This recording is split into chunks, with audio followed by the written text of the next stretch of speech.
Everyone, this is V.Minmineeswari and I welcome you all to my YouTube channel Mini Gallery. So today I hope you all are staying safe and healthy in your home. So today we are gonna see on the topic reopening India. The world is limping back to work. So no one knows what's going to happen after lockdown. India needs to have a clear policy to survive and growth in the post-COVID world. So the deadly disease that is COVID-19 has disrupted the whole lives of the world. So coronavirus, I hope even a kid would know about it. This deadly disease which was found in Wuhan, China, and within 4 months, just imagine, within 4 months has spread like a forest fire throughout the world. So it has taken away thousands of lives and also affected millions of livelihoods. The members of lower income groups have been hit very hardly because their wages disappeared. So the International Labour Organization has estimated 400 million people are at the risk of poverty. So will India be able to attain the objective or the aim of the 5 trillion economy by 2024? So before going to that, as we all know that not even a single industry that doesn't get affected. So every industry gets affected.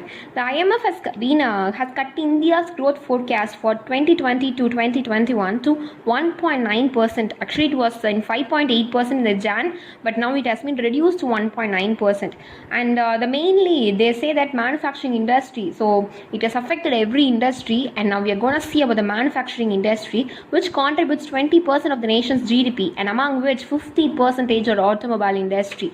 The automobile industry is not even in a good shape even before COVID-19, and now it is reporting almost zero sales. So textile industries, so we all know the unavailability of raw material, and also in India, textile industry, they will be producing the cotton in one place and yarn in one place and stitching in one place, weaving in one place. So similarly, due to the lockdown, it gets affected. And chemical industry, the chemicals are the raw material for some various industries like paper, food processing, pesticides, constructions, etc., etc. So the blockage of this one industry affects all other industry, even its unrelated sectors.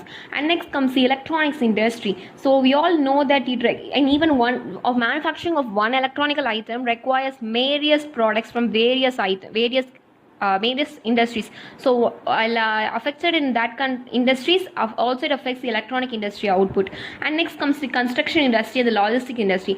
So in both also they are saying that the people who are working in these industries are from only a certain parts of the country. So due to their migrants to their own state now, it has affected the whole country's logistics and also the construction.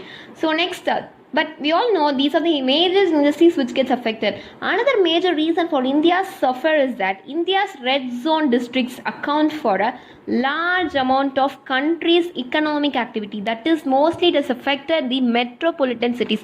So that is the major reason that why India is being in a very economic slowdown. And mainly I have forgotten the thing that the MSME sectors are the major people who has been affected by this COVID-19 because they are too small to survive. Because they are worse hit by COVID-19, it has to be taken proper measures to recover the MSME sectors.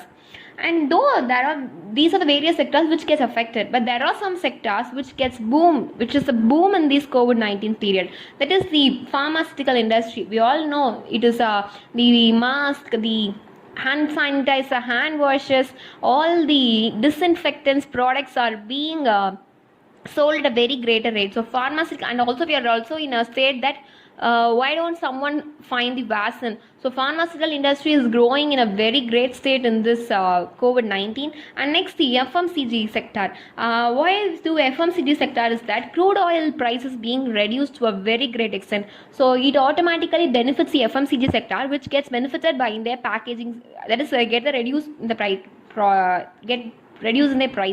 So these are the various impact of COVID in the manufacturing sector. But comes the real problem. So we have to identify the real problem. So we have to rectify the wrong and purify the right. Though we all know that due to lockdown the world is affected. But the disruption has started even before the lockdown. That is even before the viral spread of COVID. It is said when China sneezes, the rest of the world catches a cold. The whole world has seen the danger of concentrating of manufacturing in just one country, that is China. That is one of the major lessons we learned in COVID-19. Though we may be able to get the cheap goods because of the manufacturing industry in one country, but still it would be more expensive and even more dangerous when the whole system breaks down. So we can't go back and change the beginning, but we can start from where we are and change the ending. Because no matter what we go through, there is always a light at the end of the tunnel.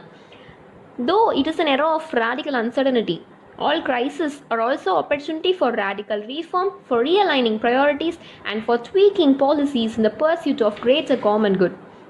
So since the whole world is at stake due to concentration of manufacturing sector in one country, so they have decided to launch China plus one policy. That is, though China is being the manufacturing sector major hub, but now they are going to have one more country to have this manufacturing hub. So Japan is being investing in it. So the movement of capital will be away from China. So it is a greater advantage to India provided it has a proper policy and strategy framework. Victory comes when finding opportunities and problems. So India's expanding economy and robust middle class provides a lucrative market, while its abundant skill and semi-skilled labor adds to the country's ability to support bulk manufacturing, assembling and processing. So the government should now announce eye-catching schemes to invite foreign firms to invest in our country. The government should effectively communicate through business-friendly channels. So these are the present remedies the government has to take. So in the long run, to make India a sustainable economy, to make India's dream of making it 5 trillion economy, the government should invest in sustainable infrastructure. Infrastructure investment are an effective way to boost economic activity and create jobs. So there comes a question on what type of investment, infrastructure investment. The government should focus on green transport, electric cars, public transport, leading to a green economy. Also focus on agriculture by investing in cold storage facilities. So automatically the products doesn't get affected. So it reduces the loss for farmers. So it should expand access to clean water, clean air and primary health care. And it should also encourage youth employment. So I would like to conclude that opportunities don't happen, we have to create them. Because in the middle of difficulty, there always lies an opportunity. The disruption from COVID-19 may offer India the opportunity to reinvent itself as a manufacturing powerhouse.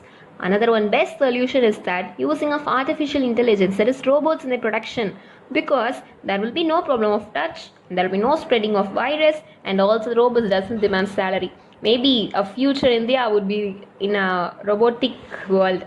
So let us hope that a new thinking process will lead to better policies that help us come out of these three. So until then, bye-bye from Minmini, and meet you all in my next video. So please do subscribe, like and click the bell icon for more updates. Thank you.